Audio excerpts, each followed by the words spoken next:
When people begin to argue who Jesus is, for the longest time they would say this, or whether or not he rose from the dead, they would say this: okay, we understand he was a real person, but he actually didn't die. They would say that he was on a cross, but the disciples came and stole his body, and he really didn't die. The second thing people would say was the disciples stole the body. Jesus died, they put him in the tomb, the disciples wanted to act like he rose again, so they stole it. Be like, he's not there, you see? Got him. That says, who saw Jesus first in the tomb, that it was empty? The women. Mary of Magdalene and the other Mary. How would you like to be in that scripture? What it was, but they're saying they had the wrong address.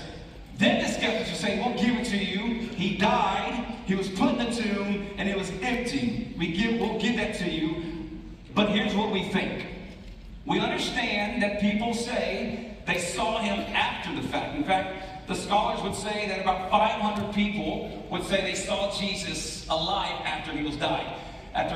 You know what the skeptics would say? They were all hallucinating. As if it was Coachella or something.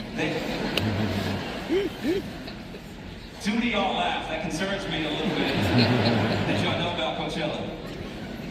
But nonetheless, you have these arguments that really don't hold up. And that he died. We know that Jesus was placed in a tomb. In fact, if you were to go to Jerusalem today, you'd see this tomb here. This is where they believe where Jesus was placed in this tomb.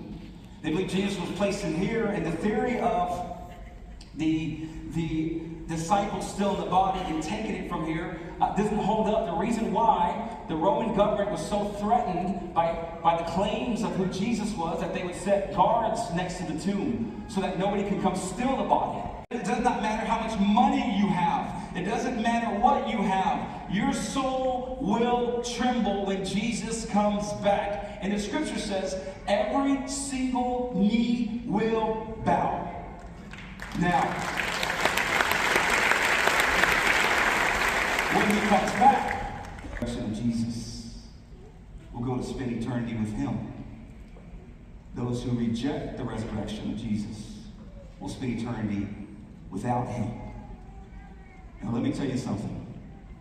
That's only bad news if you don't know where you're going. This is great news for those that have experienced the forgiveness and the resurrection power of Jesus Christ. They said that over 500 people saw Jesus. 500 people.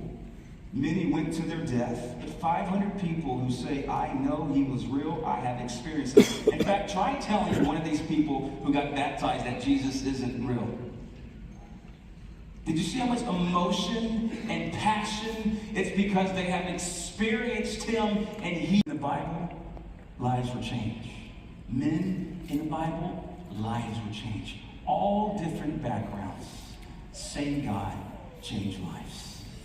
All different backgrounds changed their lives when they met the same God.